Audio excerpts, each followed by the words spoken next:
नमस्कार मंडळी, श्री गुरुदेव दत्त।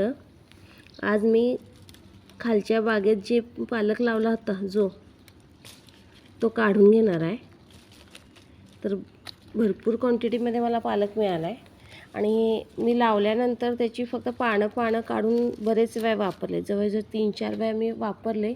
आता त्याला बी पण यायला चालू झालेत। तर मी बी यायला लागलेला पालक जो आहे तो ठेवून ना बाकीचा पालक मी काढून घेणार आहे आणि तिथं दुसरं काहीतरी आता पेरायचा विचार करते।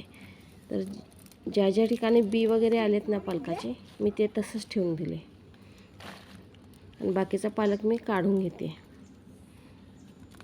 तरी पण भरपूर प्रमाणात पालक आला आणि अजिबात पालक काही म्हणजे त्याच्यावर काही खतं वगैरे काहीच घातली नाही, खरं कीड वगैरे पण काही नाही, अगदी छान असा पालक आला आहे।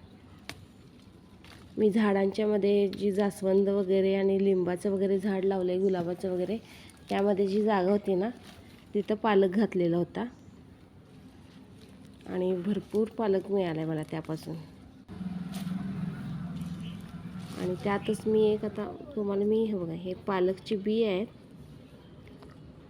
भरपूर आलेत बी, म्हणून मग मी काय केलं, ते बीसाठी तसाच ठेवून दिला पालक। हे मी रोजमेरीचं एक लावलं आहे, त्यात रोजमेरीचं रोप आहे ते।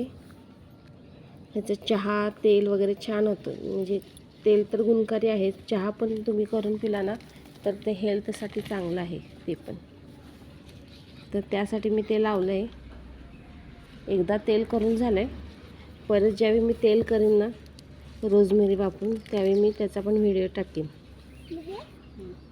हे बघा, हे पालकची बी अजून छोटे आहेत म्हणून मी ते नाही काढलं, मग तसंच ठेवून दिले।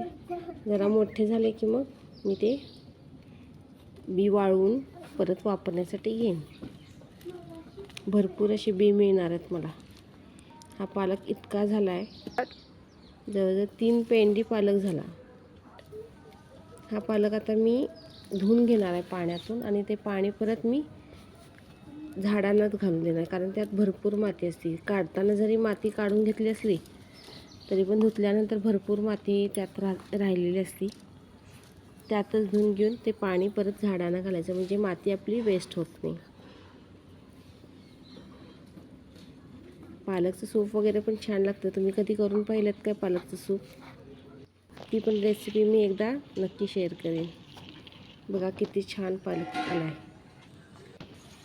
हा मी धुवून घेतला आहे आता, आणि धुवून घेतल्यानंतर जवळजवळ 3 पेंड्या माझा पालक झाला होता। व्हिडिओ कसा वाटला